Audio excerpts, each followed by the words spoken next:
And we're live. Welcome back, Idiot Squared viewers. Today we have a crazy episode. We are going to discuss whether or not we live in a simulation. Is the universe, or are we running in a simulation? Are there meta aliens that have programmed us to exist in some simulation? Are we just pawns in the game? Or do we have autonomy, free will, all the rest of it? Stay tuned because it's going to be a great episode. So, Polska, let's jump straight in. Do you think we live in a simulation, or have you heard compelling arguments for us being simulations? I hope we're living in a simulation, man. I would love for that to be the answer. Like, I think a lot of people likely think about or search for an answer. What is all this? Where are we? What are we doing here? So I think it would be like a really nice explanation that we live in some sort of computer, or I don't even know if it would be a computer, but maybe some sort of like matrix. Does the matrix technically live inside a computer? Yeah. Like the movie, the movie they made. Yeah. It's a computer, right? Yeah, the humans are plugged into the matrix, which is a simulation that's run on computers. Right. So it's like a game engine. One compelling argument that I've heard was the Big Bang, for example, could have been the beginning of the simulation. Like the Big Bang could have occurred in a simulation type of environment. And if that's the case, then we're here to make the next simulation. And if we achieve being able to make another simulation, then how many simulations have been done to get us to this point? It could be billions. Like, we could be living inside a simulation that's living inside of another simulation that's living inside of another simulation, and so on and so on and so on. And it could be infinite. Right? If we do eventually make a simulation, then that could be a good answer. But who's running these simulations?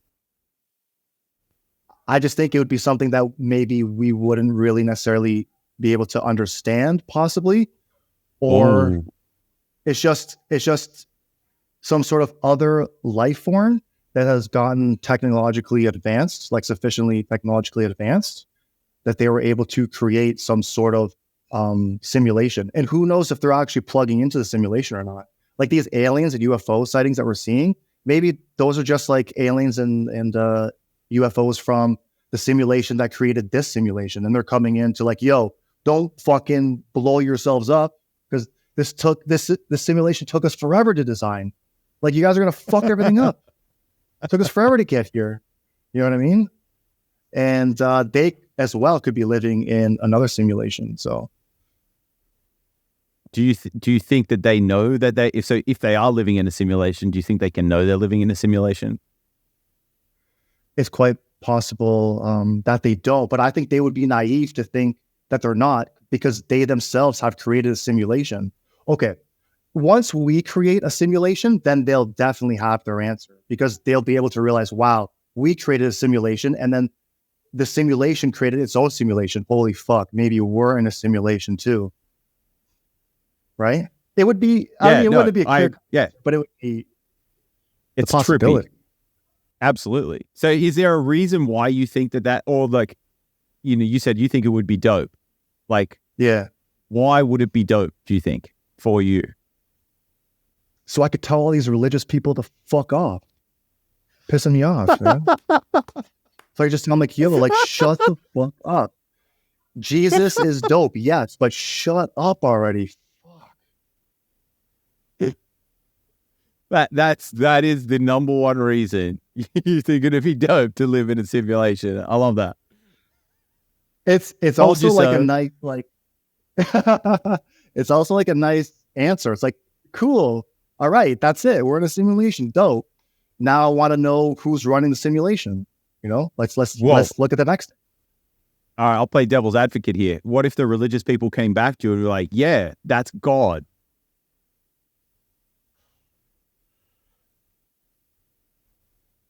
I can't prove them wrong, and they can't prove me right. I mean, okay, here's the thing though. Like, if they're claiming that that's God, then they have the burden of having to prove it, right? Because I could say, well, I don't know, a teacup created the simulation. You know what I mean? It's like the same thing. Yeah. Like if they're claiming God did, I could claim fucking, all right, well, anything could have then. Prove it to me that God created the simulation. And then they would struggle with that. So how would it change the way you live your life? Would it change anything if we were living in a simulation? No, I would continue doing the exact same thing. I don't think it would even faze me. I would just, finally we have like an answer. Like we have one step in the direction, because we're all curious about what the fuck's going on. So if that's it, then we'll be asking ourselves, okay, cool. We finally have an answer of some sort. Now let's start to investigate what's running the simulation then, right? And start putting those pieces together and then learn about that. Because I think humans are just naturally mad curious. But at this point, there are so many possibilities, and just narrowing it down to one, that it's a simulation, I think would just feel really satisfying in a way. At least for me, it would. Might provide some certainty or some sort of like resolution to the unknown, so to speak. Yeah. But if people prove to me that there's a God, then that's cool too. I'll accept that. You know what I mean? Yeah. Well, I can understand. Like their version of God might be the people or the things that created the simulation, but then it might not just be one. It might be a bunch of things that contributed to creating it. So for me, like I don't think we live in a simulation. But if we were to be living in a simulation, it would change how I live ever so slightly. I feel like I might try and game the simulation a little bit more. Like I would try and find like, what is the simulation optimized for? Or like, but at the same time, it's kind of like we live in a universe where you can sort of, well, one useful strategy could be to think that it's like a video game anyway. So like, even if it isn't a simulation, sort of perceiving reality as if it was a simulation could also be a useful strategy. Like, you know, this is just this game or this simulation that I'm in. Like, why not make the most of it, so to speak? Right. How do you reckon you could begin to understand how to game the simulation? Try some shit, find out. No, like legit, you just have to try stuff. Like, or you could also look at like, you know, what sort of life or existence do you want to have? And then you could look at people that have, you know, done similar things or maybe done things that you'd like to do. And then look, okay, well, how did they go about getting that? You know, like one thing I think we can say about like the universe that we live in is that it rewards people that try stuff. It rewards people that try things, that do things, that you know, like novelty in that regard, like people that are trying to create new things or bring to life different visions or dreams or aspirations. You know, like it's hard to achieve those things if you're not willing to do stuff or try different things. So like it kind of rewards the brave and the explorers and the crazy to a degree. You know what I mean? Like you got to be sort of sufficiently crazy to try and do stuff that hasn't happened before or didn't exist before. I think we spoke about this previously about like, you know, inventions that have changed our the way we live our lives and technology in throughout life. It has been people are crazy. Like they have to be crazy to do that. So like the Wright brothers, you know, doing the planes and stuff, like, you know, back in the day, people would have thought that they were insane. Like, you guys are crazy. What are you trying to do? Like, you're trying to get this thing to fly? Like, what? Like, you can't do that. We don't have wings or we don't do this. You know what I mean? But then they did it. How did they do it? Well, they were sufficiently crazy enough to believe that it could happen. They tried a whole bunch of different ways to make it happen. And they finally, like, from exploring that possibility space, they found a path that worked. They found a path that got them to where they wanted to get to. Out of all the possible things that we could do, or the different ways it could work, they found a way that did work for us. And then that changed the course of human history, you know, like because now we have things that fly. Okay, can you elaborate a little bit more why you're not convinced that we live in a simulation? Like what sort of evidence would need to come forth in order for you to get on board with this idea a little bit more? the reason I don't think we live in a simulation is because I don't think it explains, like, it doesn't provide enough. It doesn't have enough explanatory power, and it's not convincing to me. So if we lived in a simulation, okay, well then what created the simulation, right? Yeah. If that's the way that it's meant, like if people think that we live in like a computer that was created by other beings or some other entity, and it's simulated us. So like, let's just say that it was God that created the simulation. I think that's one way you could interpret religious like teachings, is like God created the universe. Well, therefore you could make the argument, okay, well, we're just a simulation because God created us, right? So then, okay, well, who or what created God? And then, it's just kind of like this infinite recursiveness nesting. Well, something created him. Well, what created it? Well, something created it. Well, what created it? And you could just keep going with that. There doesn't seem to be sort of like I don't know, it's not as satisfying to me. Yeah, I guess in a way that you're right. Like the creator of the simulation could be God, right? And then maybe another simulation created God. Or maybe God is a group of people. Maybe it's not just like one being. That's like the one thing that annoys me about religion. Like, by the way, like I'm open to it. I believe that there is a God of some sort, probably, right? But not necessarily how the books play it out to be. But what they always claim is that our God is the rightful God, and there's only one, right? So they disbelieve in all other religious gods, and they only accept one, right? And they're 100% confident that their God is the right one. And this is based on simply where you were born and indoctrination. Because if you were born in India, you'd be convinced that no, like these gods are the right ones. And then Christians believe, no, our God is the right one. So who's right? Right? I think both parties are correct in a way. Both can be correct. But religious people can't accept that. They don't like that. That's like one thing that they're not unable to accept, is that there could be other possibilities. And I think that essentially is being more spiritual than they claim to be. If I'm willing to accept, Indian gods are dope, Christian gods dope, Muslim. 100%. I think completely agree with you. Bit, that is a way more holistic. That to me encompasses the essence of what it means to be religious in that sense. Yeah. So there could be many gods, and those gods could have also been created by another simulation. Because that's a great question. What do religious people say about that? Who created God? What do they say? Because I'm not really certain. Well, I don't think they go that far. I feel like it's a sufficient, like, there's levels to everything, and that the level that they've gone to with God is enough for them. Like, if they think that God created everything and that God exists, that's enough. They don't need to go any deeper. They can just accept that there, and then that allows them to go and live their life based on the teachings or whatever they want to believe, right? And I think that's broadly pretty useful for most people. But to me, it's not satisfying enough. So, like, maybe we should start to like dissect a little bit, like, why do people think that we live in a simulation?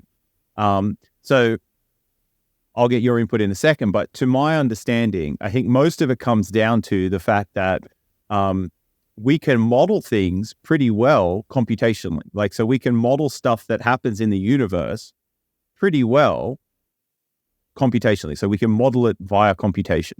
So, ones and zeros, essentially. You can use that data structure, or that, like binary, to mimic, to predict, to replicate a bunch of different stuff that happens in the universe. And so then people think, well, at the base layer, well then, if everything's computational at the base layer, therefore we must live in a simulation. And I think that's a jump too far. But I think that's where it comes from. What about you? Have you, from what you've heard or read or? So we talked about a little bit about this before the pod. I'm going to mention it again. There is this light experiment, right? Where basically you're passing light through two slits on this wall, and the light passes through the two slits, and then it shows up like on this wall behind the primary wall. I'll actually get a picture and I'll put it up so people can have a good visual. And the thought is that electrons are moving in this wave way, and like this, like in waves. And when they pass through, they're bouncing off each other, and then they create a bunch of lines of light on the back wall. So they wanted to get understanding of exactly how these electrons are moving. I believe, I'm not really 100% sure if I'm explaining it correctly, but photons, not electrons, but yeah, but you can do it with electrons too. So basically they wanted to observe how these photons are moving. And the moment they press, essentially, I'm just going to say like that, like just dumb it down because I can't explain it technically. Basically, when they turned on the camera to record to see these protons moving, the protons suddenly photons, yeah, the photons suddenly recognized that they were being recorded and made two lines. So they sort of stopped moving the way they naturally move for the camera. It's as if they knew that they were being watched and they corrected themselves. So it's like a way of the simulation disguising itself. It's a clue to how the simulation works, and the simulation doesn't want us to find out. Not sure why, but there's a case to be made for it, Guy. Okay, so yes, the experiment you're referring to is called the double slit experiment. It's a very famous quantum mechanical experiment that you can actually do yourself. So if you have like a laser, and you can set up a slit or two slits, and you can do this. You just turn all the lights off, and you can get the laser out. It actually works at our macro scale. You can do this sort of quantum experiment at the macro scale. And it's fascinating. And what you're referring to is there ends up being like interference patterns. And then also, like you would think that if you have two slits, then you've got double the chances of photons going through the slits. But it kind of like ends up being that less go through the slits when you have two of them because of this interference pattern, which is like this strange thing. And so, yeah, I think you're right. A bunch of people take that and sort of extrapolate it to thinking like that the universe is a simulation and that it's trying to stop us from being able to figure it out. There's also another interesting argument, which is like, we seem to figure something out at one level. Okay. And then once we figure it out, it's like it exposes that there's like another level, So one example of this is like, there's stuff, right? You have matter. And then you go, oh, okay, well, that's all there is. There's just this stuff. You got like an orange, you've got an apple, you've got a person, you've got a chair, you've got like this helmet, metal helmet. And then you like find out that like, holy shit, that helmet is made out of like these tinier things called atoms. And then like you go and you discover what an atom is, and then you look and you go, well, what's an atom made out of? And then it's like, well, it's made out of this other stuff. And then like you seem to just be able to keep going in further and further and further. And every time we get to a level, it's like the universe creates another level for us to find out about or to explore. It's like, as we try and figure it out, the simulation makes it, harder and harder for us to figure out, so to speak. Like it's running from us. Or does that kind of make sense? Yeah, I mean, I love that, dude. That gives me goosebumps. Like I have you heard of the Mandela? Oh my God, I can't remember how to say his name. Dude, Mandela. I am really the Mandela effect. Yeah. I'll get it up for people. So the Mandela effect occurs when a person believes that their distorted memories are, in fact, accurate recollections. They can clearly remember events that happened differently or events that never occurred at all. And one example of this is that there's no such thing as Jiffy peanut butter, but everybody remembers Jiffy peanut butter. Yeah. Do you remember Jiffy peanut butter? I've heard of Jiffy peanut butter. So it's actually called Jif, but everyone is convinced that it's called Jiffy. I remember it Oh, being Jiffy when I was a kid, but if you look at it, it's called GIF. really? And yeah, dude. And I always thought that the name Flintstones, like the show Flintstones. Well, I'm assuming you do. Has Yeah, I one do. T in it, but Flintstones actually has two T's in it. But I remember having one. Did you ever think about Wait, that? what? Yeah, look up the Flintstones. There are two fucking T's. But you remember it having one. Yeah, I know. So that's another example of the Mandela effect. And So I've got the Jiffy peanut butter one up. yeah, what does it say? Is it That Jiffy or says, GIF?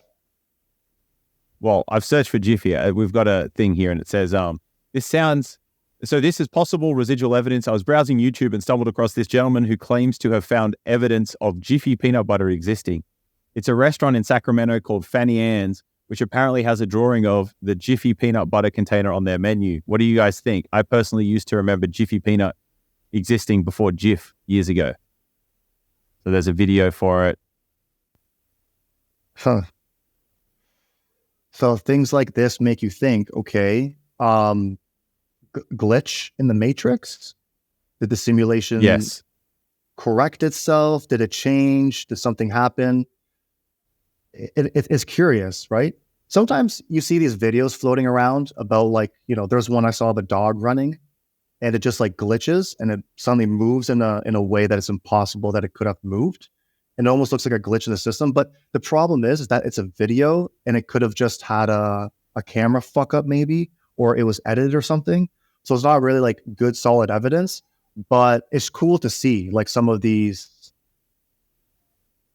videos where it shows glitches. You ever see any of them before? Yeah, I have. Yeah, it's fascinating. So you're saying that you take that as an argument for the simulation? It's not a good argument for simulation, but it's easy to sort of make an argument for it. It's just not a strong argument, right? I think memories are interesting because we're convinced of many memories, but then if we talk to somebody about, oh, do you remember what happened, when we were 15 years old and we were at school, this went down? And you're like, well, hold on, it didn't go down like that at all. And then your friend's like, no, it did. Like, I remember it that way. So that could probably happen on a meta scale as well, that we're all convinced that we have the same memory. And the Jiffy Lube is just a great example because that's just one of the things that mass people have gone behind. But it's just coincidence that it's that, because there's going to be something. There's so much memories and so much shit that, that we go through during life that it's likely that mass populations could settle on having a same memory on this one thing because it's just one thing. Well, there's a few examples, but you know what I mean? Like, statistically speaking, it's possible that it could occur. Yeah. Well, we all share collective hallucinations, right? Like, that's essentially what it is. Again, like, I feel like I've said this heaps on this pod, but like, we don't actually see reality for what it is. We make a representation. Like, we generate an idea of what it is, but it's not actually it. You can never actually see reality for what it is.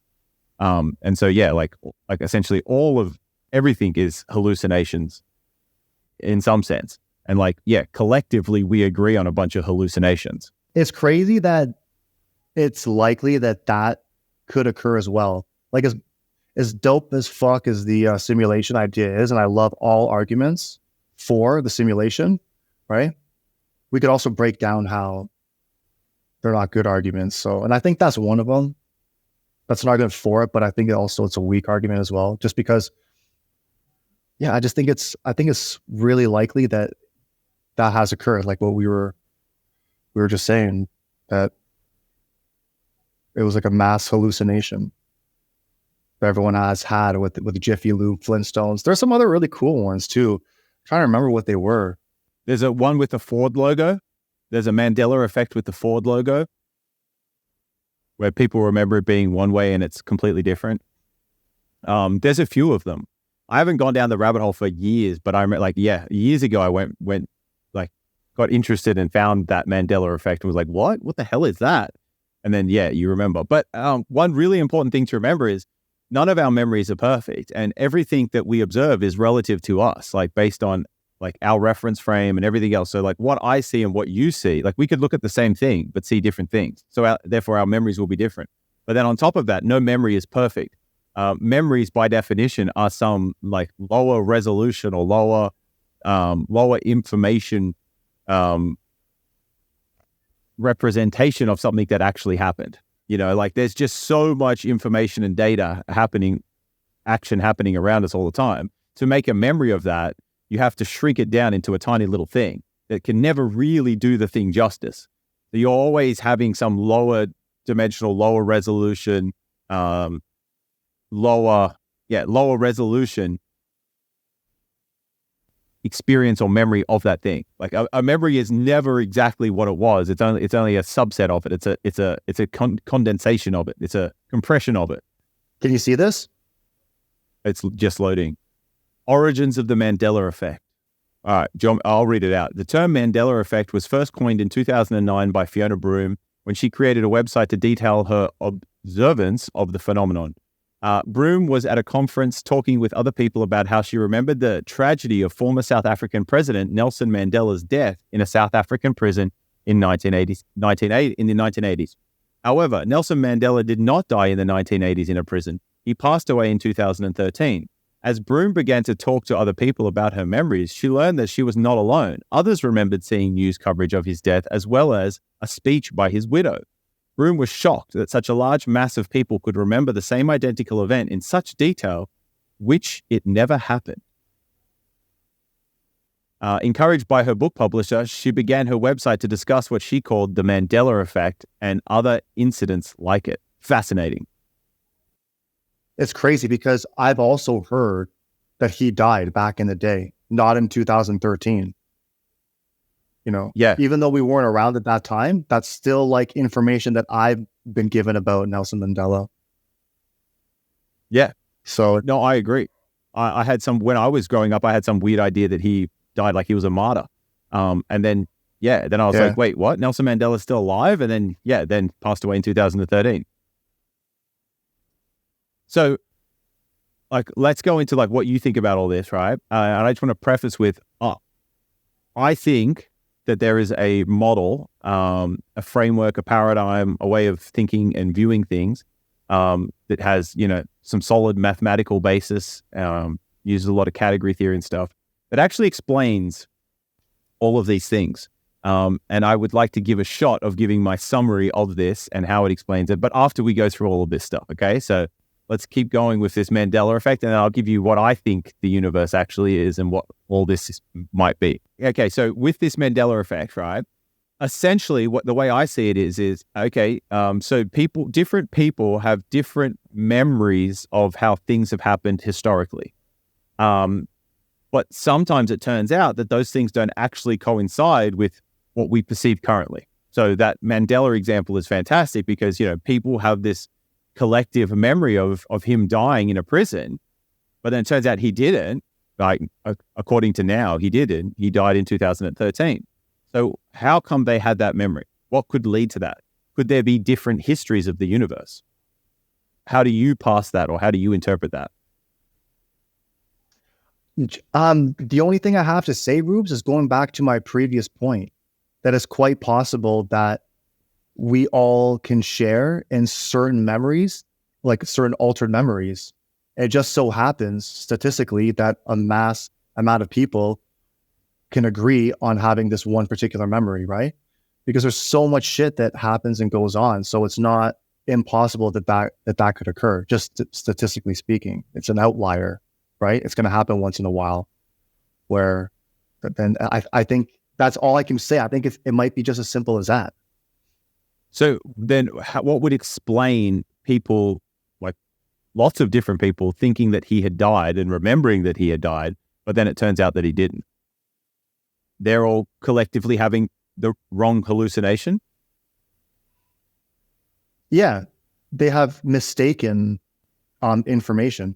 like just like when me and you can talk about a memory that we had 10 years ago in Thailand, for example, I might remember it differently than you do. And I might remember the same story, but with a different person, right? Now, if we're in a group of friends and, four of us think one way and like six think the other way, then, like that could happen, right? But once in a while, you'll be the only one that thought that one story, or you might be right and everyone agrees with what you mentioned because you mentioned it, right? So you mentioned a story and now people are going back to that place and trying to recollect what happened when we were in Thailand, and they're following along the way that you're laying out the story. And I think sometimes people remember things by emotion, so they get on board with like what you said. And when I share my idea now, I might sound crazy. Or if I sound more convincing, I might get people to just side with me, and they're just convinced based on how I laid out the story that I'm the one in the right. I think that can occur, and that likely might have occurred on a huge scale where people talk about Nelson Mandela at a dinner table. Like, no, he died in a prison. Oh yeah, that's right. He did die in a prison. They go to work the next day and someone brings up a conversation about Nelson Mandela. Do you remember that he died in a prison? Was it a prison? Yeah. Holy fuck. It wasn't a prison. And then that just builds and builds and builds. Yeah, it's interesting. And that can happen in various, sorry. Yeah, no. I think that definitely can happen. So one interesting thing that got me thinking about is, you remember how like back in the day, it used to be the gold standard to have an eyewitness. If there was like an event that happened or a crime or something bad happened, well, I saw it happen, right? Eyewitness testimony was considered very, like, it was the gold standard, right? But then recently, within the last 15, 20 years, maybe even just the last 10, it's come out that like eyewitness testimony is actually trash. You can ask people questions in certain ways. You can frame things in certain ways to people that get them to see things that never actually happened. And they could be convinced that they saw it happen the way that they think they did. But if you have a video evidence, so to speak, then that never actually happened. So it turns out that eyewitness testimony is incredibly leaky. It's incredibly inaccurate. And so I think this really says a lot about perception and what we can trick ourselves, like you were just saying. People can have these shared collective hallucinations or just even individual hallucinations. Now, whether or not, it's right or wrong, I think the way that we've typically perceived right is like, okay, the more people that agree on a thing, then the closer that is to being right, And people say seeing is believing, but it kind of isn't, because if you think about what seeing is our eyes receiving photons that have a certain polarity, right, and wavelength, and that hits our eyes, and then that information goes through the brain, and then our brain generates a holographic representation, or tries to holographically model what's happening out there so that we can then see that. And so I think that like, when you understand that, it's like, well, is seeing believing, or is it like it's also a hallucination? So how much can you trust your senses? Or how much can you trust what you see? Is seeing really believing? I think the answer is possibly not. I think we need to have many other mechanisms and try and sort of like align them or get them in such a way that we can minimize error in those predictions or in those hallucinations. Back in the day, I went out to this club called Foo Bar. If anyone has ever heard of it, in the KW area, Kitchener-Waterloo area, it's called Foo Bar. The place was a complete fucking shit show. And the bouncer has gotten fights with people every fucking night. So I get there, right? We take a taxi there. I'm with two of my buddies, and I'm drinking a beer in the taxi, but I'm being inconspicuous with it, right? And I get out of the taxi parks right in front of where the door is to enter the club. And I get out and I finish my beer and I put it down. And we walk to the door, and I didn't realize that the bouncer saw me drinking that beer because we were kind of far away. I was also drunk. And the bouncer's like, yo, you can't come in. I'm like, why not? Because I saw you drinking a beer just now. And I said, I wasn't drinking a beer. He's like, yeah, I saw you. And I was trying to bullshit that I wasn't drinking a beer. And I was so sure that I knew I did, but the way I was just trying to be so convincing, just lie to make him doubt whether or not he actually saw me drinking a beer. Yeah. I didn't convince him, but I convinced my friends. Like, they got on board. They're like, yeah, he wasn't drinking a fucking beer. And when we left, I told them like that I was drinking a beer, and they were like, yo, you convinced us. I thought that you weren't drinking a beer, but they saw me drinking it, right? But because I was so over and over and over convincing them that the bouncer didn't buy into it, but my friends did, right? So it's a weak example. It's sort of an example of how someone can say something in a convincing way and alter people's memories about a situation, right? The bouncer is really difficult to alter because he was fixed on that beer, right? He saw it, and this is why he's pissed off. But my friends weren't really paying attention. They saw me drinking it, so it's easier to sort of convince them at the same time. So I think it's a great example of like showing, like, you see what you want to see, you believe what you want to believe too. So like, because they're your friends, right, and they want you to come into the club, it's advantageous for them to believe that you weren't drinking a beer. So they'd be more open to believing that than the bouncer is. The bouncer's job is to stop drama and to stop, people coming in that are drunk or whatever that are going to start trouble. And like, he's identified you doing a behavior that's typically associated with people that cause trouble or drama, and he doesn't want to have to deal with that. So it's sort of in his best interest to be, tough on you, or, to identify you doing a certain behavior. And, he thinks that he's seen you doing it. You admitted that you were doing it, so he's right. So there's more incentive for him to be strong with his conviction than it is for your friends to be strong with theirs. And so they're more happy to update their model or to believe your story and to adopt that as being true. Why would the simulation you think would correct itself? Why would the simulation have these sort of corrections? Or are they just glitches then, if the Mandela effect is real? So you're specifically talking about the Mandela effect? Yeah, because if it's an argument for being sort of like a glitch or a correction within the simulation, why? Why would it be a correction? What is it correcting for? Or is a glitch just a glitch like we see a glitch in a video game? So again, like, I'll just preface this with like, I don't believe in the simulation thing, but I think I can steelman their argument. Okay, so I think I can do a good job of like explaining why they think that those things happen in the simulation. So think about it like they've made like a design choice in the back end. So like they were running off, initially they had like they had Jiffy, right, and that was all well and good. But then like, maybe there's a copyright claim on Jiffy in the simulator's universe, and they're like, oh shit, we can't use Jiffy anymore because we're getting sued. And now we've got to switch it to GIF. So then they just push an update that switches it to GIF, and then like that doesn't sort of align with instead of updating everyone's memory of it, they just update GIF, and then like it's more efficient to update just the GIF instead of Jiffy in everyone's memory, if that kind of makes sense. So they just push the update, and then everyone's like, oh shit, I remember it being this way. And it's like, yo, it was, you're not wrong. They just pushed an update that now makes it GIF.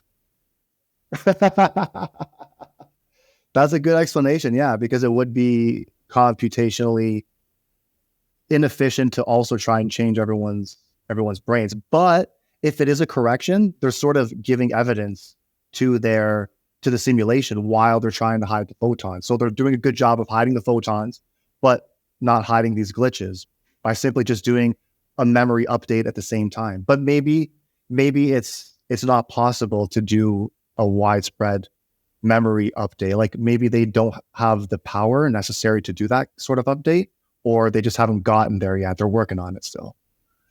Yeah, I think if they're, sufficiently advanced enough to create the simulation, then they feel like, it should follow that maybe they could update everybody, but they just like choose not to because it's just easier. Or the way that the simulation is set up, that having to push such like such large updates to so many different people would break shit. And so it's just easier to push the update, the Jiffy to GIF, and then that like allows for coherence to exist. Even though some people are dissociated or they have like different memories, the way that memory works in the simulation, it's just easier to do it that way. But yeah, okay. So I'm going to give a shot at explaining what I think this all is and how there has been recent work that, to me, explains a whole bunch of these things, but in a way that's actually tractable. So we were talking about, do we live in a simulation? Some people think that we do because computational models can model things quite well in the universe. And when you break stuff down, you can essentially do all these things with Turing machines, right? So you can, if you have a Turing machine with a long enough tape, you can essentially instantiate anything that can. Like you can create any function that does anything, not any function, but you can create functions that do these things that model reality quite well. Okay, so I think there's another explanation that's, in my opinion, more useful and provides more context and provides better explanations to the things that we've been talking about. So I fundamentally believe that we are the universe experiencing itself, right? So we are a unique entanglement, a unique subset of interactions and relations and processes that makes us us. And, so we are made of the universe and we are experiencing the universe. Therefore, we are the universe experiencing itself. So the model that I think is useful and gives big explanatory power to these things is called the Wolfram model. And it came out of the Wolfram Physics Project, which I've spoken about a lot on here. And in it, they essentially start from very, very minimal assumptions, which is this, points in space. So all that exists is space, just these points. Some say like 10 to the 500 different points. And then there are just relations between those points. And you can model this with hypergraphs, which is like, string rewriting or just hypergraphs. And so we've done an explanation of what hypergraphs are previously, but essentially think about it like you have nodes, which are the points in space, and then you have edges, which are connections between the nodes or relations between those nodes. And so it's the relations between things that gives them their meaning as to what they are, right? So everything that makes me is all the different connections and relations that I have to other things around me. Everything that makes you is the same, right? And so it sort of explains why context is important, because that's what makes us, is the relation and the connection to other things in us, in the universe. So in the Wolfram model, you have these hypergraphs, and when you start to run them, they evolve and update into these sort of crazy structures. Now, they made some progress with that, and then a thing that came out of this is this thing that in the Wolfram Physics Project they call the Roolead, but it's also known as an infinity groupoid, which is a structure in category theory or topos theory, which is like meta mathematics, so the mathematics of mathematics. So it's like another layer. Right. Anyway, this is getting very abstract, but I'm going to wrap it all in.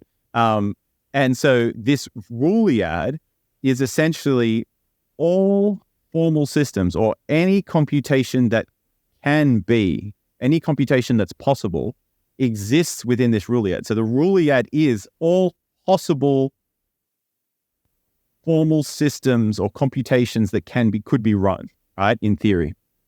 And so it's this giant object. Okay, and we exist as a subset of this object. So we exist as a part of this, but there's, this huge space of things. Okay, now from this model, what ends up happening is that it inevitably follows from this model that there are many different histories for the universe, and that these histories and futures can branch and merge. And so when we talk about the Mandela effect, it's like it's as if there was a different history. And some people remember that different history. well, when you think about the Wolfram model and it says that different histories for the universe do exist, well, that explains the Mandela effect. See what I'm saying? So part of the Wolfram hypothesis is that the starting was just like the start of everything was just like the end of the last cycles, that everything kind of goes in like this cycle. The universe is ever expanding until it gets to one point again, and it begins to expand again. So it's being sort of like recycled in a way. It doesn't say as much about that yet. They're still like, I think that's what they'll come to in the sense. But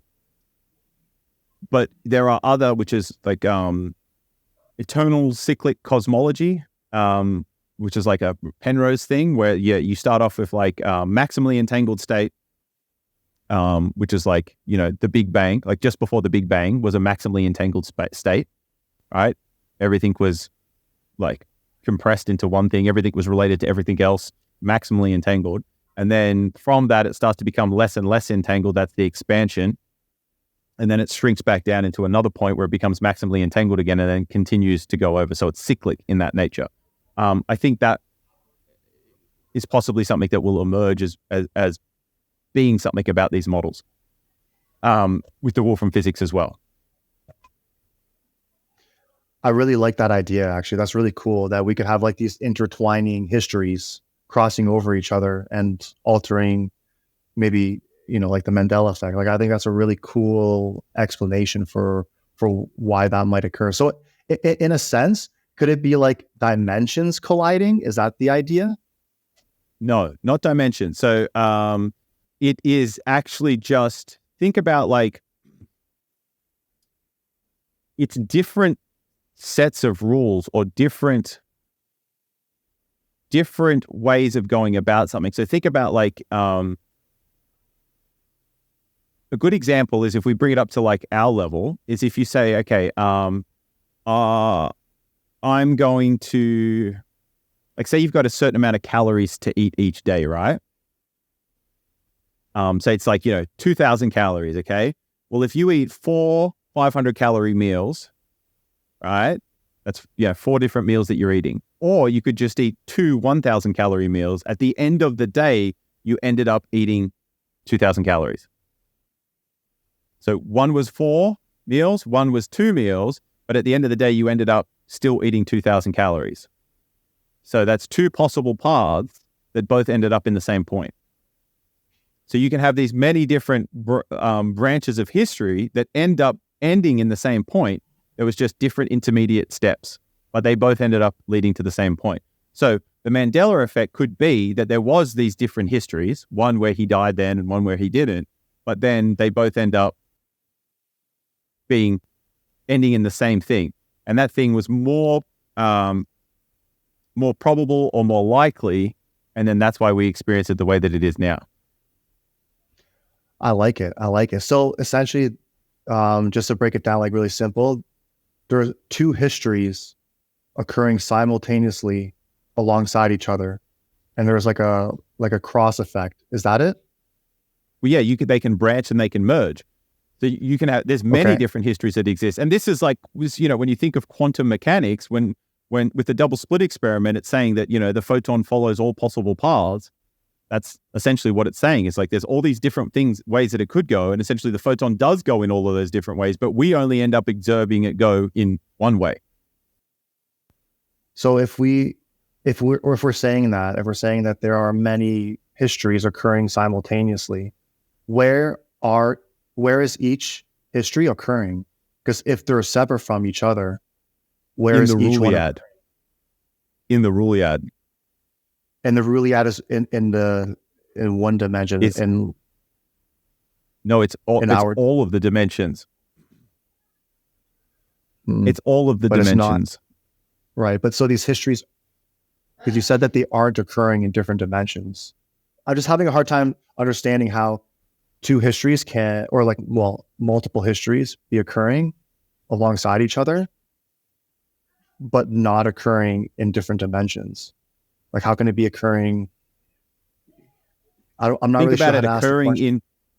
in So one way that people have sort of tried to reconcile this historically is through the Everettian interpretation of quantum mechanics, which is the many worlds interpretation, or the multiverse, so to speak.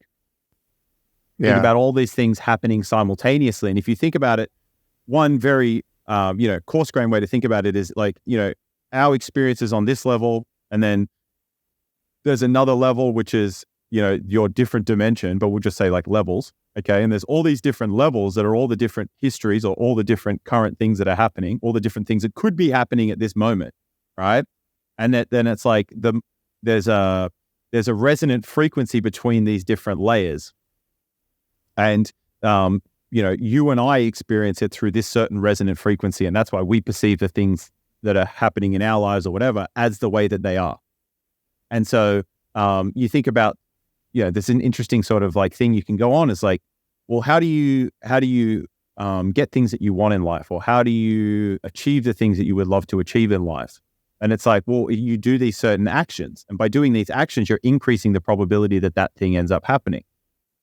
And that essentially what you're doing is you're tuning into a resonant frequency, or you're choosing to do actions that lead you down certain paths that increase the likelihood of these things happening that you want. And so there's one way of thinking about this, which is not so much Wolfram physics model, but you can tie it together, is that you want to increase, like your actions in this universe lead to actions in other possible timelines of the universe, so to speak. And you want to increase the probability that you are successful across as many of those different dimensions or those levels as possible. And that's what leads you essentially to having those outcomes in this life or in this experience of the universe. But it's hard to wrap your head around. It's just a lot more intricate, but also beautiful. It's very, very intriguing. It's like a very artistic sort of explanation of what. Oh, it's phenomenally rich. And sorry to interrupt you, but keep going. No, that was it.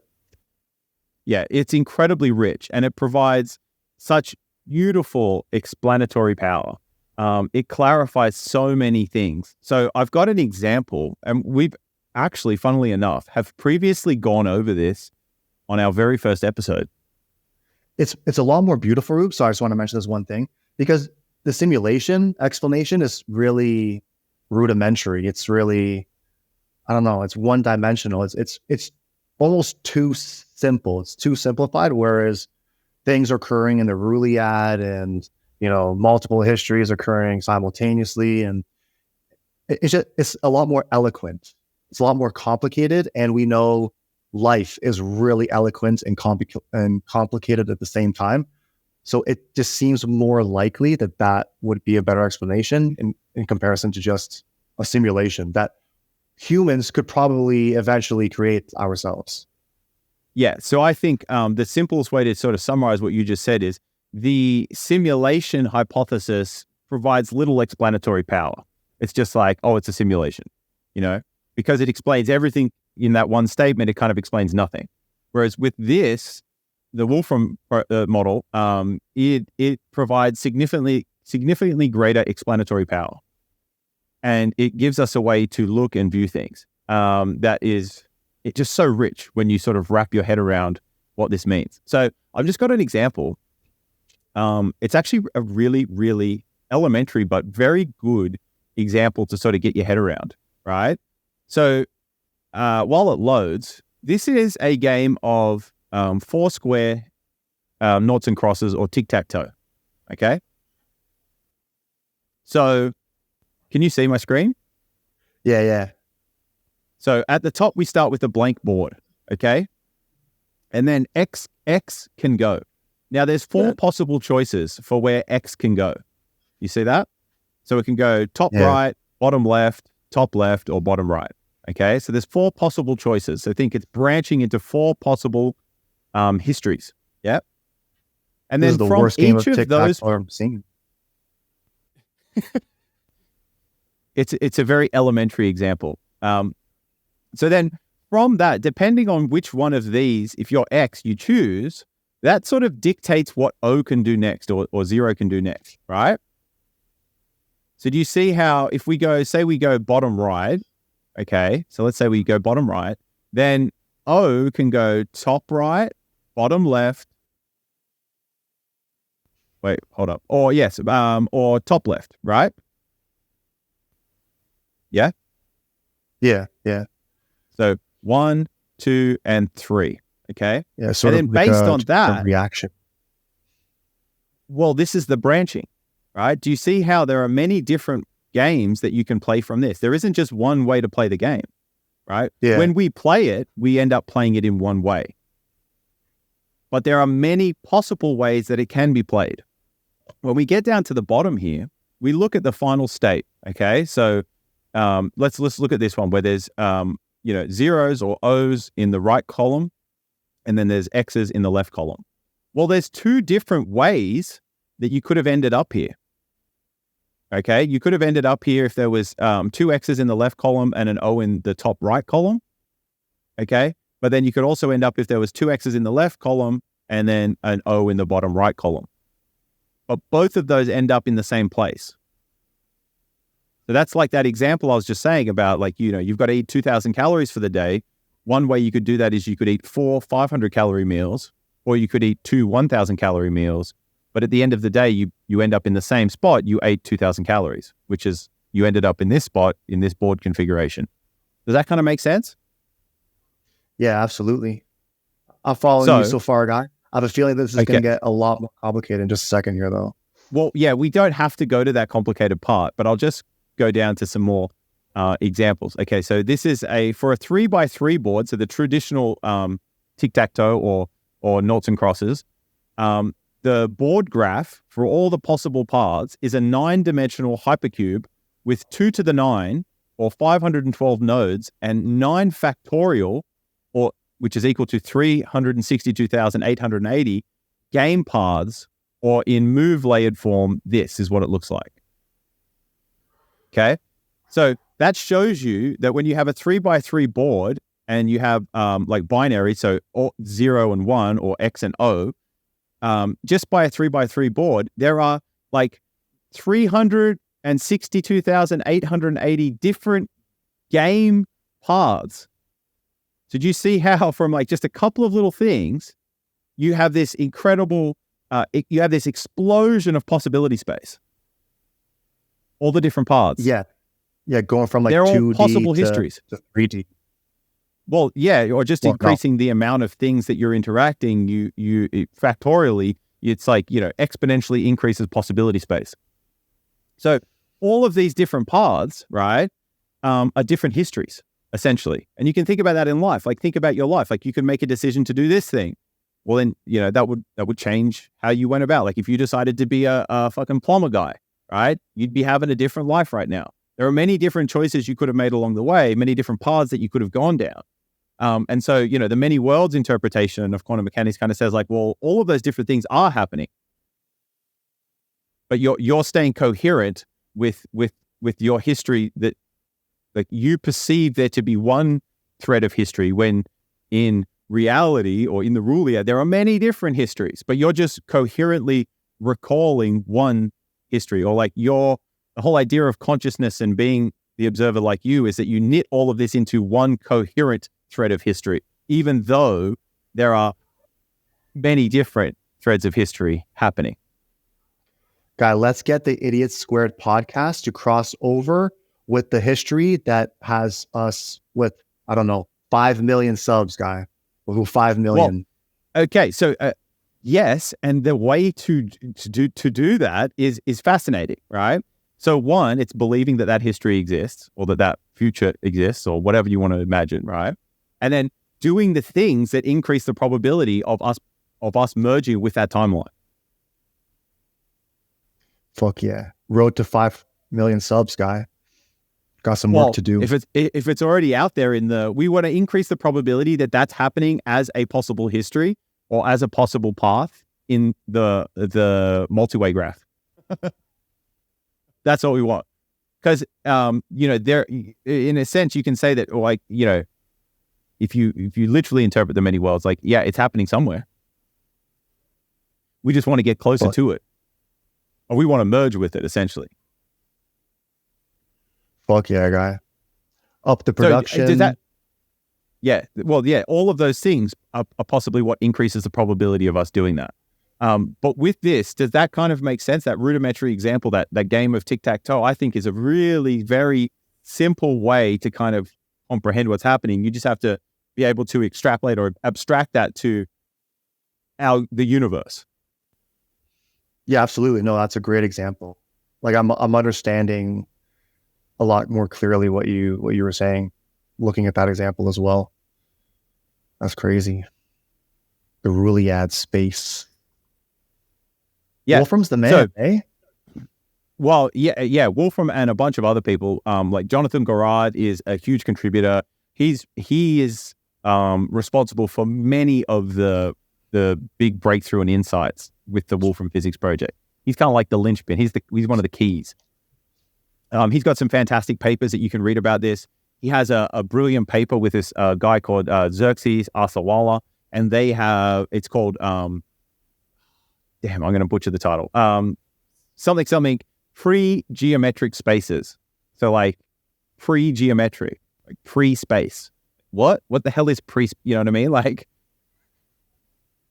getting space from stuff that isn't space, essentially. But he's the one that sort of linked this infinity groupoid, and essentially an infinity groupoid is like this very abstract mathematical object.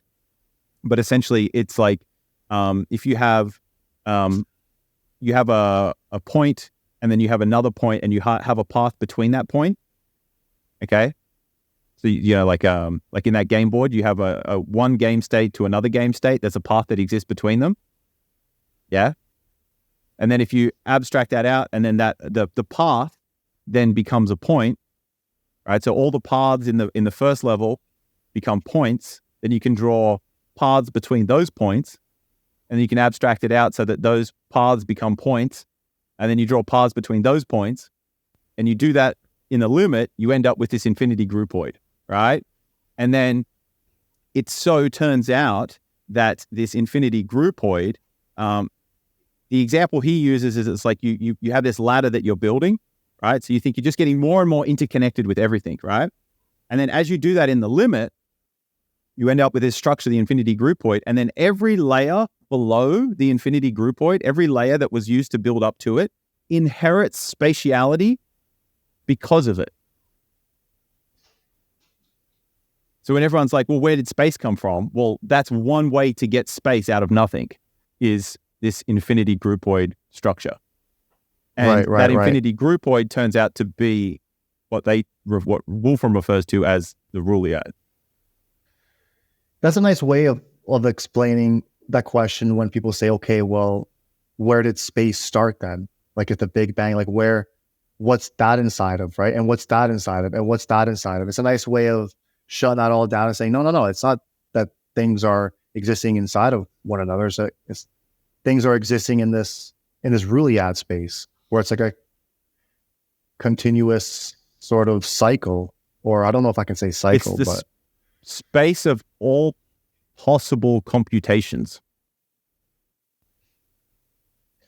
You mentioned Dune at the beginning and how you wanted to tie this in with Dune.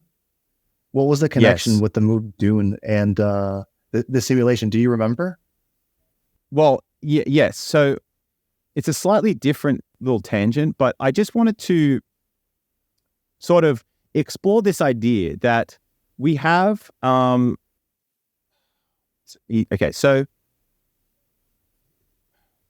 we have these emergent things, right? So that example we just did with the tic-tac-toe board, there's like, the 2x2 square, and then there's all these different paths you can take. But at the end of the day, it resolves in like one of 4 different game states. Okay. And the thing that I wanted to talk about with the movie Dune, because I think it's like, it conveys a lot of meta meaning at different levels. And I think there's a lot of visualizations in that movie that are possibly done on purpose, but maybe not, where it's like, it blurs the line between scales, or not, it highlights, doesn't blur the line, sorry. It highlights how things act and look analogous to other things, just at different scales. So there's this one scene in the movie, but where one of the factions are they're attacking this planet because of the spice, right? And it's going to start this big war. And the spaceship's coming out, like they're getting launched to go down to the planet to attack it. And it looks like, if you look in a brain, the dendrite or the neuronal communication. So you know how you have like a synapse in the brain, and then it releases calcium and like the different ions, acetylcholine. Sorry, the different neurotransmitters. It releases them. Like it gets a signal. It triggers the calcium. If the calcium ions get beyond a certain threshold, then it will release a certain neurotransmitter. And then it's the release of those neurotransmitters that then sends the signal across to the next thing, which causes this reaction. Or it's the process for cognition, essentially, is what we think. And so they had this visual in the movie, which was this giant sort of space tunnel ship thing releasing all of these ships to go and attack this planet. And it just looked like a neuron releasing the neurotransmitters to cause this other reaction. And I was like, oh my God, like how analogous these different things are. Like we have that happening in our brain, but then at a much bigger scale, that there's another process, which is ships going to invade a planet, that looks so similar to what our neuron is doing. And then there's these other things that, like, when they take pictures of the solar system or our universe, it ends up looking like a brain, right? You have these levels of interconnectedness, and different certain areas are more densely connected than others. Others are sparser, et cetera, et cetera. And it looks analogous to our brain. And so there's this similarity between different scales, but you sort of have to go like from one scale to like a massively different scale to then see that same sort of resolution. And there's this thing in the Wolfram Physics project, which is like computational irreducibility. And then, how can you say anything? There's all these different computational processes going on, but then all we can really say is some coarse-grained thing, right? Some statistical average or something like that. You can't predict the system, but you can only say sort of broad statistics-based things about it. Okay, so this is all sounding very abstract. But what I wanted to sort of talk about was, we have these, so the universe is this thing, we say like, from quantum mechanics to atoms to molecules to organisms to planets, there's all these different scales where things emerge. Now, we want to go down into quantum mechanics and try and like predict what's going to happen. Like we want to be able to know, but what's crazy about the universe is you have these low levels that emerge, but the low level doesn't dictate everything, because you end up at certain scales.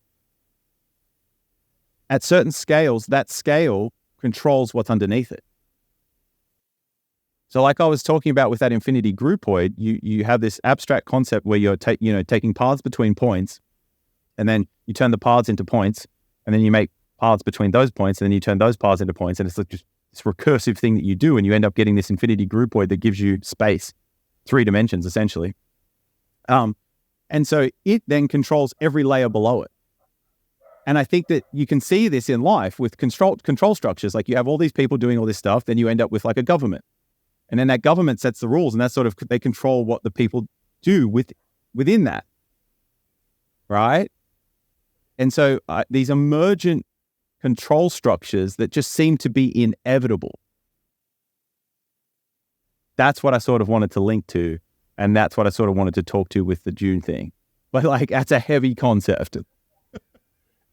It's like, because biology created us, we are in a way just creating biology. It's what we know, right? It's like in our DNA. It's intrinsic to just continue creating just more and more biology. And like when we continue to create, once we get so like, once things get so amplified, like the example that you used, the ships coming out, the same way that the neurotransmitters are released when they're communicating between what are they communicating between? I can like see the picture between in my head. neurons. So between neurons, or yeah. synapses. Yeah. So in a way, because fundamentally we're biology, and so therefore we continue creating biology as well, right? In a way, like computer systems is, it's kind of Yeah, like a brain. or because we are biology, we end up seeing these patterns recursively. Good point. Yeah. Maybe Yeah. we're just breaking it down that way. But the meta thing is, like we spoke about Michael Levin's work last week with the bioelectricity and all that kind of stuff, and how his hypothesis is that we're made up of intelligent, like of agents, of conscious things at such across various scales. And what he's sort of shown and found with his work is that it isn't the bottom up that dictates everything. It's like different levels have different levels of control. So like you have all this stuff happening inside of a cell, but then the cell has this boundary that kind of provides like the control structure for that. And then you have groups of cells that get together and then they become an organ, which is the control structure across all of those different cells. And then you have, then you go up another level and then you have a body, which is made up of all these different things, different cells, different atoms, different molecules, different proteins, different organs, across all of these different scales. But then sort of like the control mechanism is the body, is the one human being, so to speak, that is made up of all these other things, but it controls all of those things. So it's like biology controls atoms and molecules really well. And then government and businesses and that controls people really well. And so then we're building AI, which I feel like also could be really good at controlling us. And that might be the next emergent level in the hierarchy that ends up controlling us. So I'm an accelerationist. I think we should accelerate to that point because I think it's inevitable. I really think that it is inevitable. But we have a choice in what that control structure is to a degree. I feel like because there are the many different histories, we want to make sure that we end up on a good fucking branch. You know what I mean? We don't want to end up with the shitty Borg control mechanism. We want to end up with like the gangster one that allows us to still have some level of autonomy and really love our existence, so to speak, maximize for novelty and possibility space, not constrain us so much. Yeah, which we totally could. Yeah. We're not doing things to the maximum capacity. We're not utilizing minds and humans and everything to sort of do that as effectively as we could. You mentioned this a couple of times. Imagine that we were able to combine all 7 billion minds, like get all 7 billion minds working on the same project. Not essentially, well, yeah, sort of on the same similar project, directions. And utilize, because there's so many people in the world which are not being utilized for anything. They're just basically slaves. Like it's sad to say, but there's many countries that that don't. But then have, is utilizing them slavery as well? But yeah, you're right. But like maximizing, right? Yeah, but it's maximizing minds, because there's so much talent out there in every country that is not being utilized effectively. Oh, look, I agree with you. I don't know if it's about fully utilizing every person optimally. I feel like that might be slightly dangerous. I feel like, some people fucking around is good. I like fucking around every now and then, but I know I know what you're saying. I think that, we could just optimize the words a little bit, but like, I know what you mean. And what it more is about is like, okay, so let's sort of like work together as human beings, as the universe experiencing itself, and think like, okay, well, what do we want this to be? What do we want our experience and our possibility space to be? Like, let's actually allocate some of our collective computation to that instead of like what I perceive to be like, slightly trivial things, like fucking fighting over bullshit. Do you know what I mean? Like, I don't think getting rid of conflict entirely is a practical or even useful thing. I think it's, we're going to need some. You need people to disagree and you need people to have different points of view and perspectives. But I think there is a lot of wasted computation, a lot of wasted human potential. But I'm also not for completely optimizing it, if that makes sense. No, I understand what you mean, because that's sort of enslavement in a way in itself, right?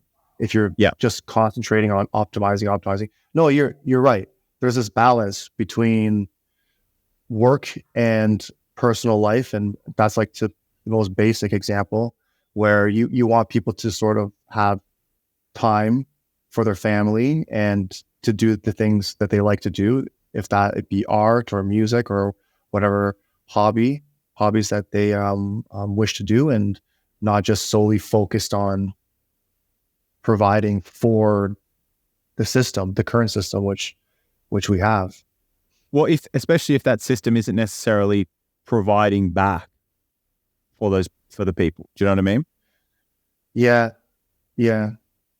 There was So a point where I feel like it was, but not in recent yeah, look, I years, think man. there's many ways you can look at it that result in that and end up being that way. I don't know if they're as useful or not. Sometimes they're useful to knock you out of a certain way of being or mindset or whatever, but getting stuck there, I don't think is the most useful.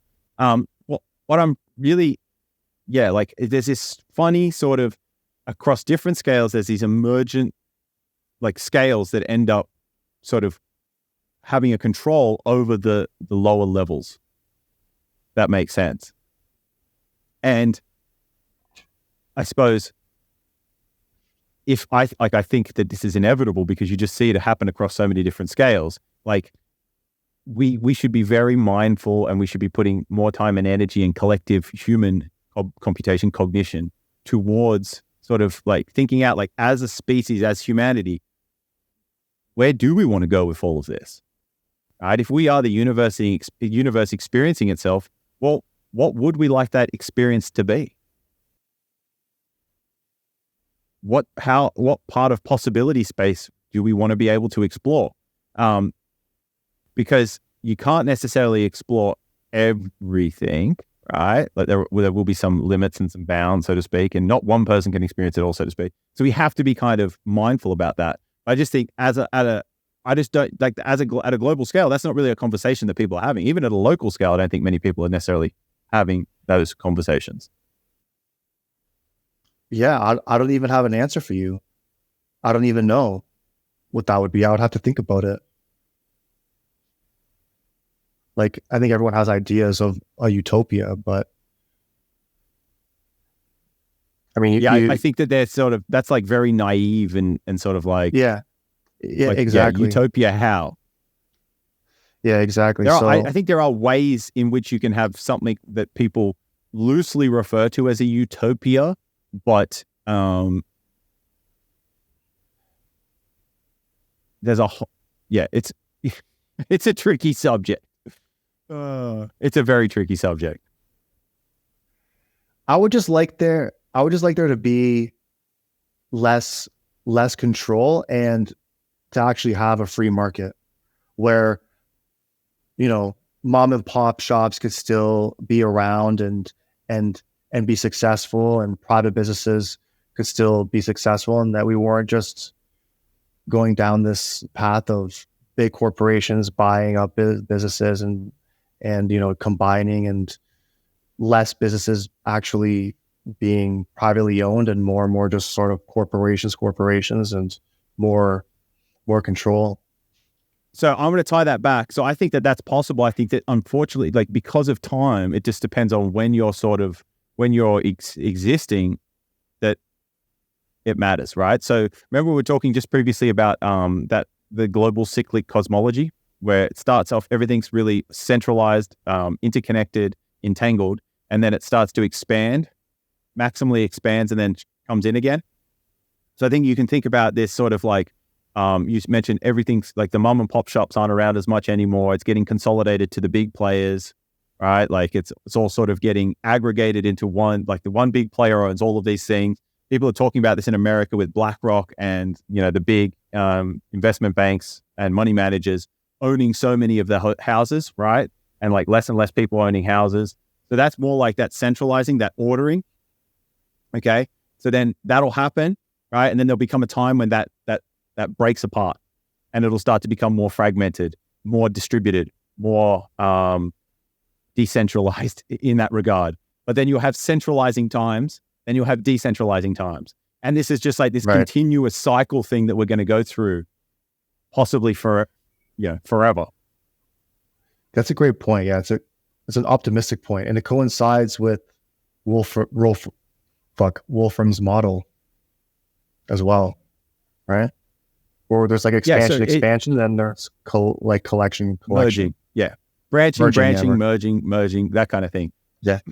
So yeah, I think that, I think it's just like, yeah. So yes, that what you're saying is probably going to be true, but maybe not in your lifetime, or, like in the next 10 years or the next 20 years, maybe it's a 30-year cycle or something like that.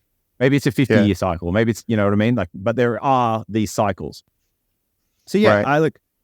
I just think, so to close up this whole, like, do we live in a simulation, whatever, I'm not convinced that we live in a simulation.